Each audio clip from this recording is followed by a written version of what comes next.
Right, మనం breaking news చూస్తున్నాం. Iran, America, Israel ఉద్రిక్తల నేపథ్యంలో హర్ముజ్ జలసంధిని దాటుకుని మరో నౌక భారత్కు చేరుకుంది. నవీ ముంబైలోని జేఎన్పీఏకు గ్రీన్ ఆసియా నౌక చేరుకుంది. దాదాపు 15,400 టన్నుల ఎల్పీజీని గ్రీన్ ఆసియా నౌక మోసుకొచ్చింది.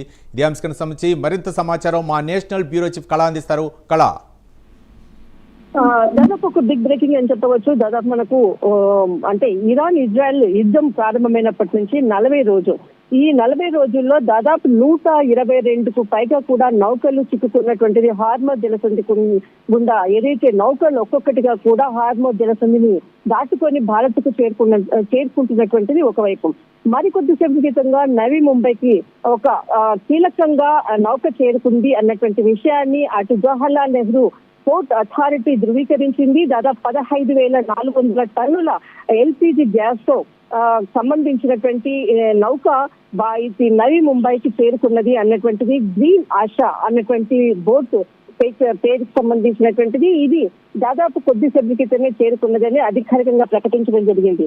మరి దీనికి సంబంధించినదే కాకుండా అక్కడ ఏదైతే హార్మోజ్ జలసంధి దగ్గర ఆగి ఉన్నటువంటి మన భారత నౌకలకు సంబంధించినటువంటిది కూడా ఒక అడ్వైజరీని కూడా జారీ చేసింది కేంద్ర ప్రభుత్వము.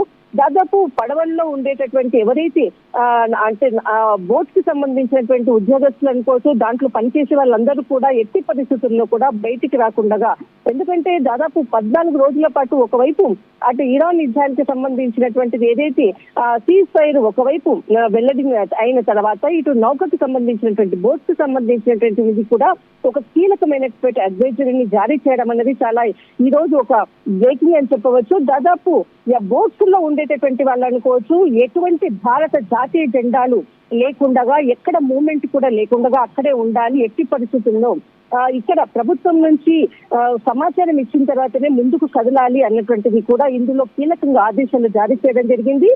అక్కడ ఉన్నటువంటి వాటికి ఏదైతే జాతీయ జెండాలు అన్నది మస్ట్, ఏదైతే కంపల్సరీగా అది ఉంటేనే మేము పర్మిషన్ ఇస్తామన్నటువంటిది ఒకవైపు ఇరాన్ ప్రకటించిన తర్వాత అందులో ఉండేటటువంటి ఎవరైతే వర్క్ చేసేటటువంటి వర్కర్స్ అనుకోవచ్చు, వాళ్ళందరికీ కూడా సేఫ్ జోన్ లో ఉండే విధంగా కూడా వాళ్ళ భద్రత రక్షణ పరంగా కూడా కీలకంగా కూడా భారత ఇటు కేంద్ర ప్రభుత్వం కూడా అడ్వైజరీని జారీ చేసింది. ఇందులో భాగంగానే వారి రక్షణ వ్యవస్థకు కూడా పూర్తి బాధ్యత ఇరాన్ ఖచ్చితంగా పాటించాలి అన్నది కూడా ఇందులో ప్రధానమైనటువంటి సారాంశం.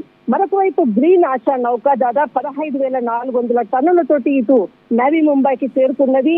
మరి ఇంకొక నౌక కూడా వచ్చేటటువంటి అవకాశం ఉంది. దీనికి సంబంధించినటువంటిది జవహర్లాల్ నెహ్రూ ఇటు నేవీకి సంబంధించినటువంటి అధికారులు కూడా కీలకంగా ప్రకటించడం జరిగింది. దాదాపు ఇప్పటికీ కూడా ఒక 4 నౌకలు కూడా భారత్ కు గతంలో కూడా రావడం జరిగింది. ఈ రోజు మరొక నౌక చేరుకోవడంతో ఏదైతే గ్యాస్ కి సంబంధించి అంటే ఎల్పీజీకి సంబంధించినటువంటి ఏదైతే ప్రజల ఇబ్బందులు పడుతున్నటువంటిది అనేక అంశాలు కూడా చూసాం. కానీ ఇప్పుడు ప్రజల నుంచి వస్తున్నటువంటి స్పందన అనుకోవచ్చు, అటు భారత్ ఇరాన్ కి మధ్యలో ఏదైతే ఒక ఒప్పందం, విదేశాంగ ఒప్పందం అనుకోవచ్చు, ఇందులో భాగంగానే ఒక్కొక్క నౌక భారత ఒడ్డుకు అంటే ఏదైతే నౌకాశ్రయానికి చేరుకుంటున్నటువంటిది ఈ రోజు ఒక బిగ్ బ్రేకింగ్ అని చెప్పవచ్చు.